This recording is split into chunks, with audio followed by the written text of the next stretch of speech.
नाज़रीन, शेख बिरकियो वेझो ॻोठ बशीर अहमद बिरोही में ॻोठाणा घरनि जूं छतूं न हुअण करे थधि हुअण बावजूदु खुलियल आसमान हेठि वेठल आहिनि। इन हवाले सां रिपोर्ट करे रहियो आहे मुज़फ़र अली बिरोही।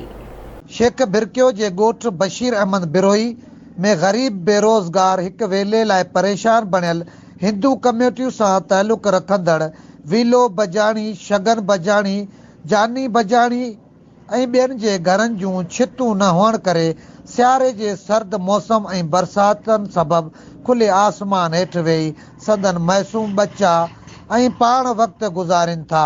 रोज़गार न हुअण करे जेके फाका कशी करण ते पिण मजबूर बणियल आहिनि, जिन खे चूंडियल नुमाइंदनि पारां नज़र अंदाज़ कयो वियो आहे। किरी पिया आहे, मींहं में पकी ठारायूं, सॼी राति टपड़ हपड़ सभु फुसी विया आहिनि, ॿाहिरि वेठा आहियूं, न को घर न को तड़। बाबा असांजे घर जी छितूं मथां अॾिल कोन्हे, ख़ाली भितियूं आहिनि, बाक़ी काठ किलो कुझु ई कोन्हे। हाणे असीं माना पीपल टुयासीं पर असांखे कुझु ई कोन ॾिनो। असांखे चई हाणे सभु अचनि था, इन खे सभिनि खे ॾियूं था, असांखे कुझु ई कोन ॾिनो। असीं वियासीं 2-3 चकर वियासीं, असांखे का शइ कोन ॾिनी, ॿियनि खे ॾिनी, असांखे कुझु ई कोन ॾिनी पीपलनि।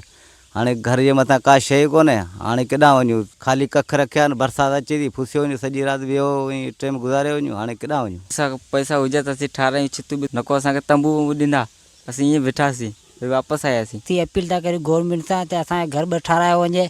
लिखत वारा जाम था अचनि, पीपल वारा सभु वॾियूं वॾियूं ॻाल्हि कंदा आहिनि, तव्हांजे घर था ॾियूं, तंबू था ॾियूं। असीं वियासीं 2 चकर तंबू लाइ, असांखे तंबू बि कोन मिलिया। असांजे घर जी हालत ॾिसो, असीं बेरोज़गार वेठा आहियूं। असांजी अपील आहे त असांखे घर 2 ठाराए ॾिया। बेघर ॻोठाणनि जो चवणु हो त असां बेहद ग़रीब आहियूं, ग़ुर्बत ऐं बेरोज़गारी सबबि असां हिक वेले लाइ परेशान बणियल आहियूं।